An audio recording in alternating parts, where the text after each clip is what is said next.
खंडानंद मोधाय शिष्य संताप हारणे सच्चिदानंद रूपाय तस्मै श्री गुरुवे नमः।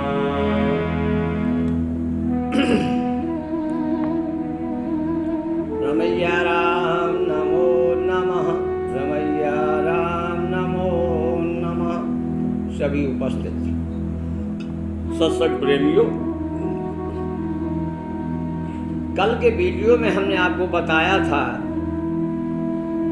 कि हमें जिस विषय में पढ़ना है उस विषय के लिए हमें वैसे ही गुरु की खोज करना चाहिए। हमारी रुचि है साधन मार्ग में, हमारी रुचि है योग में, हमारी रुचि है चक्रों के जगाने में, हमारी रुचि है समाधि में। ये सब परमात्मा से मिलने मिलाने के लिए साधन है। आप जिस रास्ते से, जिस मार्ग से जाना चाहते हैं, ये आपकी चॉइस है, चुन ले और ऐसे गुरु की खोज करें।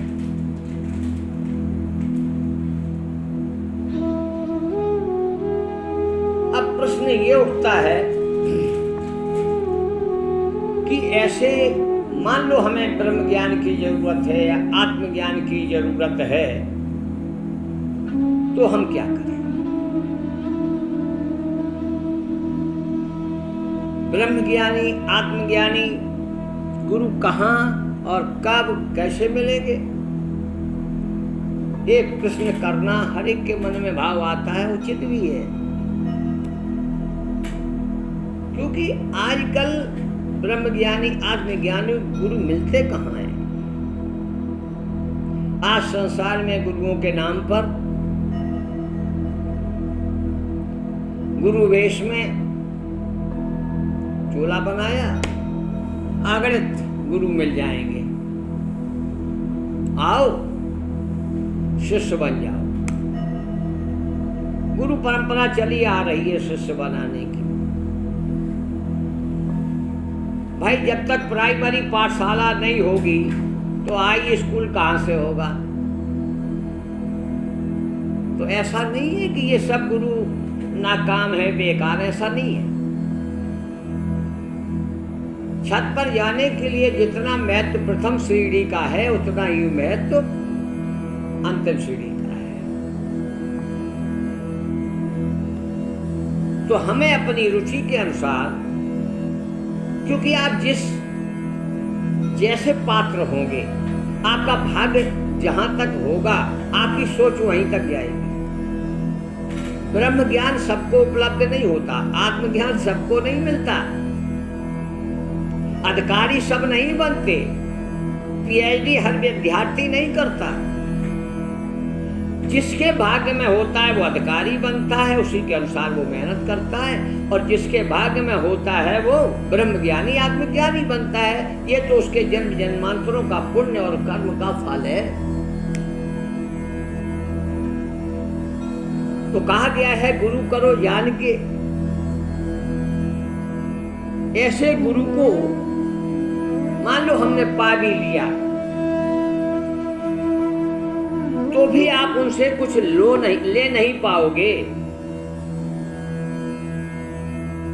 और पहले आपको आत्मज्ञान, ब्रह्म ज्ञान वाला गुरु मिलेगा नहीं।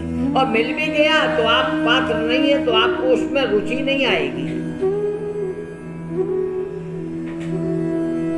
तो नकली जो विषय हमें पढ़ाना ही नहीं आता है और हम दावा करें कि हम पढ़ाएंगे, तो ये किसकी गलती है? कहीं गुरु गलत है तो कहीं उसका चेला गलत है। दोनों काम लोग के कारण हो रहे हैं। तो पहले तो हमें ये खोज करना पड़ेगी कि जो जिस गुरु में अहंकार, काम, क्रोध, लोभ, मद सब ठोक के भरा हुआ है, वो ब्रह्म ज्ञान की बात करे, आत्मज्ञान की बात करे, ये तो कुछ समझ में नहीं आती है। क्योंकि जिसे आत्मज्ञान हो जाएगा, जिसे ब्रह्म का बोध हो जाएगा, वो संसार में रहते हुए भी संसार से विरक्त दिखेगा, लेकिन जो स्वयं संसार में डूबा हुआ है वो हमें कैसे पार कर पाएगा? इसलिए ऐसे गुरुओं से हमें दूर रहना चाहिए। ऐसे गुरु की हमें तलाश करना चाहिए जो हमें सही मार्गदर्शन दे सके। लाभ ना पहुंचाए तो कम से कम हानि तो ना पहुंचाए, धोखे में तो ना रखे। मझधार में जाए तो आगे गुरु भी नहीं जानता, चेला भी नहीं जानता। इसलिए कहा गया है गुरु करो जान के, अपने विषय के अनुसार अपने गुरु को ढूंढो तो तुम सही लक्ष्य तक पहुंच जाओगे। ये तो हुई जगत की बात, शिक्षा की बात कि आपको ज्ञान लेना है। कोई मोटरसाइकिल से यात्रा कर रहा है, कोई पैदल कर रहा है, कोई बस से कर रहा है। जिसके पास जैसा साधन है वो उस साधन से अपनी यात्रा कर रहा है। मानव जीवन एक यात्रा ही तो है। अब दो रास्ते, एक यात्रा नीचे की ओर, एक यात्रा ऊपर की ओर। सीढ़ी एक है, उसी सीढ़ी से ऊपर जाना है, उसी सीढ़ी से नीचे आना है। अब आपकी यात्रा ऊपर जाने की है तो गुरुओं के चक्कर में पढ़ो, पाठशाला अटेंड करो। और नीचे की ओर जाना है तो ऐसे कर्म कर ही रहे हो कि नीचे तो जा ही रहे हो। आज तुम्हारी बुद्धि में पवित्रता कहाँ है? तुम्हारी वाणी में मधुरता कहाँ है? तुम्हारे स्वभाव में नम्रता कहाँ है? तुम्हारे हृदय में दया का भाव कहाँ है? क्षमा करने की आदत तुम में कहाँ है? अहंकार में डूबे हुए हो, धन में, मद में, कोई बल में, कोई वैभव में, कोई अपने हौले। अरे सब कुछ तो खो चुके हो। है क्या तुम्हारे पास? फटे नंगे गिरधारी, ना लोटा ना थाली। है क्या तुम्हारे पास? चंदन ऐसे लगाएंगे, माला ऐसे पहनेंगे, ये लगता है कि इनसे बड़ा कोई अब भगत तो है ही नहीं दुनिया। लेकिन बाहर का वेशभूषा ये छलावा है। जो संत सही होता है वो कभी त्रिपंड और माला धारण करना नहीं मिलेगा। वो तो जैसा भगवान ने पैदा किया है उसी रूप में रहता है।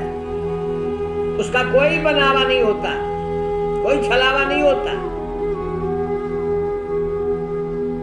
जो अपना वेश बनाता है,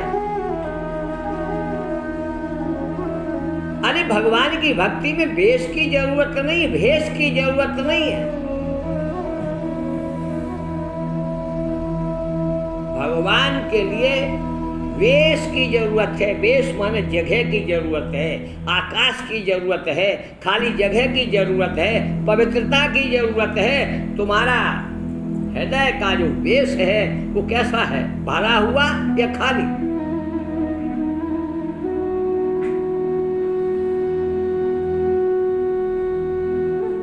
तो हमेशा ध्यान रखो कि गुरु दर्शन को जाइए, गुरु दर्शन को जाइए, काज ममता अभिमान और शीश कटाए गुरु मिले तो भी सस्ता जान। लेकिन हम अभिमान लेकर गुरु के पास पहुंचे हैं। भले ही तुम्हें ब्रह्मज्ञानी गुरु मिल जाए और तुम्हारा पात्र अभिमान से भरा है, तुम ब्रह्म ज्ञान प्राप्त नहीं कर सकते। तुम्हें आत्मज्ञान, आत्मबोध नहीं होगा। इसलिए मैंने कहा समझदारी और जागृति, मन से, स्वच्छ मन से, निर्मल मन से गुरु की शरण में जाओ। जब तुम्हारे अंदर निर्मल का भाव होगा, तुम्हारे अंदर पवित्रता होगी, तो तुम्हें पवित्र गुरु भी मिल जाएगा। लेकिन हम खुद ही गंदे हैं और ढूंढने चले हैं, तो हमें पवित्र गुरु मिल ही नहीं सकता। सामने होगा, तुम पहचान ही नहीं पाओगे। तुम्हारे जैसा नकली गुरु तुम्हारे सामने आ जाएगा। तुम छलिया, वो बड़ा छलिया है। इसलिए पहले हम अपने मन से छल को दूर करें, तो तुम्हें सच्चा गुरु मिल जाएगा। और भाग्य से समर्थ गुरु मिल गया। लेकिन समर्थ गुरु मोक्ष का रास्ता बताता है। वो आपको ना ब्रह्म ज्ञान देगा, ना आत्मज्ञान देगा, ना तत्व ज्ञान देगा। फिर आपको किसी ज्ञान व्यान की जरूरत नहीं, क्योंकि जो समर्थ गुरु होता है वो तुम्हें इस रास्ते से नहीं जाना पड़ता आपको। ना पहली क्लास, ना दूसरी क्लास, ना तीसरी, ना नौवीं, कोई क्लास पढ़नी नहीं है। समर्थ गुरु तुम्हें एक सेकंड में समर्थ बना देता है। आपने कहानी सुनी होगी ना, ध्रुव का चरित्र सुना है, ध्रुव चरित्र। ध्रुव जी को सही से प्रार्थना करना भी नहीं आता। नारद जी ने मंत्र बताया, मंत्र के सहारे प्रभु का दर्शन हुआ, लेकिन अब प्रभु की आराधना करे कैसे? मंत्र तो याद ही नहीं है। तो आज समर्थ ने मात्र शंख से स्पर्श किया कपोलों का, और ध्रुव जी के मुख से बहुत अच्छी प्रार्थना निकली। अलम ते निरपेक्षाय पूर्ण काम नमोस्तते, महाविभूत पतये नमः, सकल सिद्धये।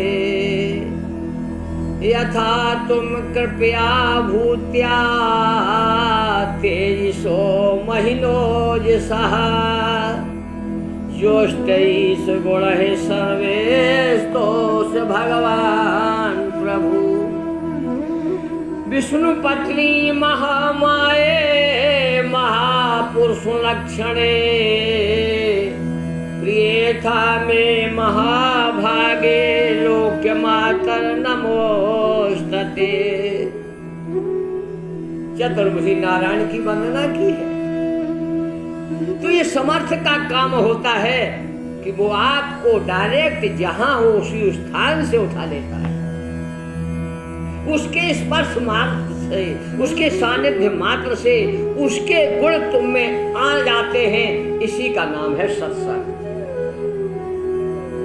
जिस दिन तुम्हारा संग सत के साथ हो जाएगा, फिर आपको देर नहीं लगेगी मोक्ष पाने में। फिर वहां मोक्ष की इच्छा भी खत्म हो जाती है।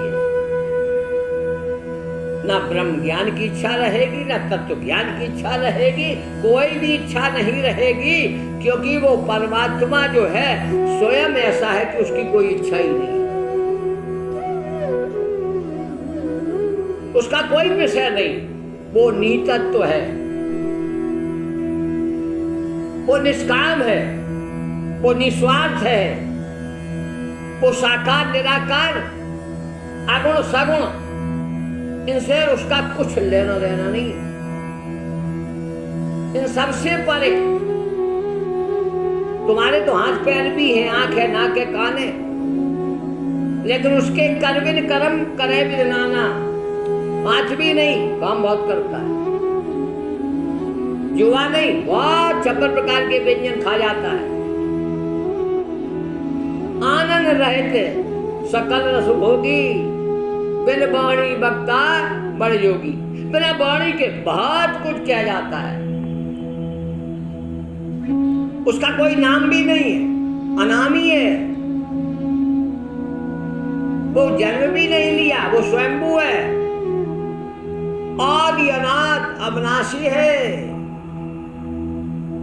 जिसने समस्त ब्रह्मांडों को बनाया, जो कल हमने आपको सुनाया था, रोम रोम प्रतिलागी कोटि कोटि ब्रह्मांड, जो करोड़ों ब्रह्मांडों को बनाने वाला है, और जो भी वस्तु उसने बनाई है सब में रमने वाला है,